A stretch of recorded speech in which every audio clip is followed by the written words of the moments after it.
Hello, my name is Nathan Hansen, and I am the designer for Swytch. Swytch is an abstract strategy game for 2 players, and it is part of the Bad Game Original series for Victory Point Games. And without any further ado, I'm going to show you how to play the game. Okay, so this is the game of Swytch as it is fully set up and ready to play.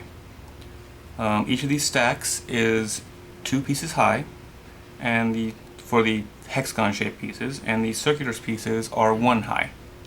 That gives indication of how far they can move. The hexagon pieces, though, are limited in directions they can move, and we'll get to that later when I get into movement. The basic goal of the game is total elimination. If you're playing the yellow player, you want to make sure there's no more blue pieces left. If you're playing the blue player, you want to make sure there's no more yellow pieces left. That's it. That's the goal. And the way you do so is you move around your pieces and you attack the other enemy pieces, and so now let's go over movement and attack. First, movement. The way you always move in a straight line. And you move and the hex pieces move according to what directions they have indicated currently on the top of the stack. This piece, for example, could move here or here presently. He cannot go this direction because it's blocked, and he cannot go this direction because you cannot stack hex pieces on top of circular pieces. Or vice versa, you cannot stack circular pieces on top of hex pieces. Circular pieces move differently from hex pieces in that they can move in any direction. They're not limited by what's on top because they don't have a symbol on top. One of the things you can do during the game is you can change, in fact you will have to several times, you will change the direction you move. That's called switching. So if you take the whole stack and you rotate it, now the whole stack is set up to rotate, to move in a different way. So this one, he could move, entire stack could move on here and move up here and change the way this stack functions, have a 4 stack that moves differently. Or he could do the same thing over here and have a 4 stack here. And when you do so, you do have to make sure you do not change the direction of any of the ones underneath, because as you take damage in loose pieces, you might reveal other directions. It might switch the way the game works.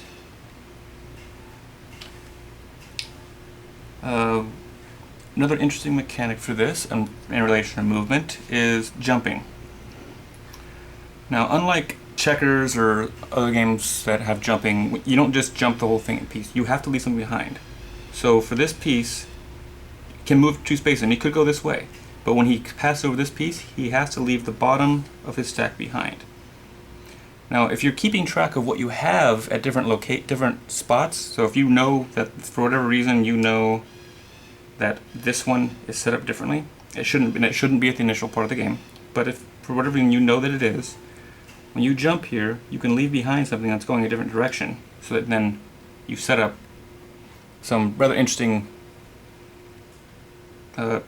variants in the game. So you can actually, if you can keep track of it, and it's a lot of memory, but you can keep track of what direction different levels of your stack are facing, you can end up having some real interesting movement and variety. But that's how movement works.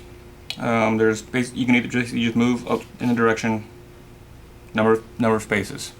Jumping, you have to leave something behind from the bottom. The stack is pointing next from the bottom. The other thing is, and then I guess, attacking in combat. So let's just say, for example, I had a stack of 4 here, and the opponent has a stack of 2 here. If I take this stack and I move it into this stack, it's total elimination. I take him, he goes away. That's it. If you have greater than or equal to the number of pieces in the stack you're moving into, you win, you wipe out the entire stack. However, if instead they were moving into me, if I move here and they decide to move into me and they have their stack of 2, they don't have enough to kill me and kill the stack outright. What they would do instead is they would stop 1 space short, remove the number of pieces from the top of my stack equal to the height of their stack, and then remove 1 from themselves.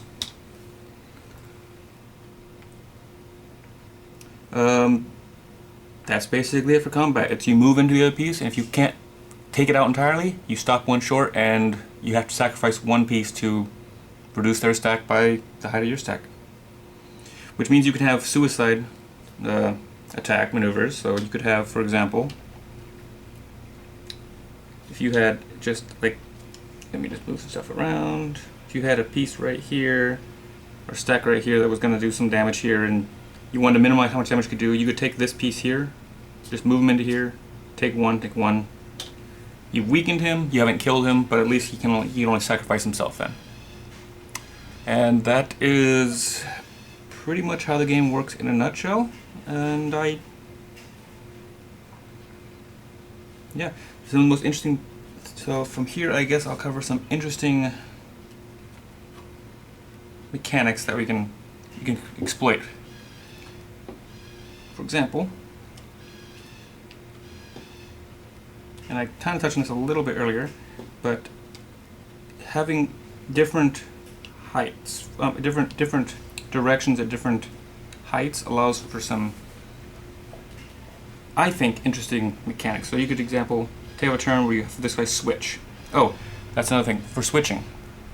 When you attack somebody, you must switch. So when this stack of 4 moves into this one and takes it out, it must switch. It must basically turn to where it's facing in a different direction is required. So that's one of the very important things to remember. And you can, so what you can do on your turn. So basically it's gameplay, because my turn, your turn. You move or attack. You know, you can move / attack with your pieces. Or you can switch, which is just rotating the stack. And that's only available really for the hexagon pieces. The circular pieces can't switch, and they also cannot prepare, which is the other thing you can do that I haven't covered yet. Prepare just means you take the top piece in the stack and you flip it so you don't change the direction it's moving, but you'll notice it has 2 black marks off each red marker indicator. What that indicates is that, and that's just doing a higher stack so it's easier to show an example of what it does.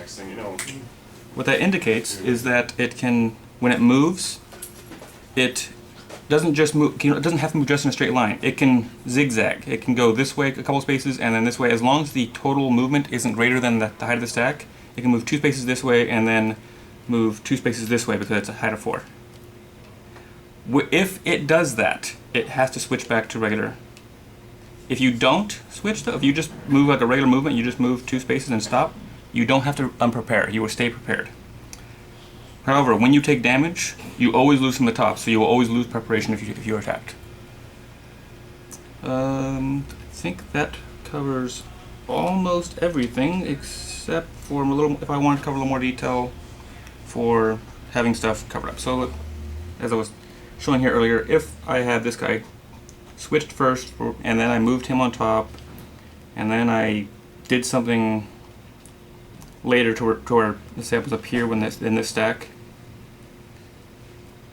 and then I decided I wanted to move this way, I would reveal 2 pieces that are both attacking that space, or potentially attacking that space, or going to move into that space, and it's just more subtlety of the game if you can keep track of the lower pieces. That's really advanced rules, advanced ideas for the game, but that's basically the game, and I hope that you enjoy it and try it out.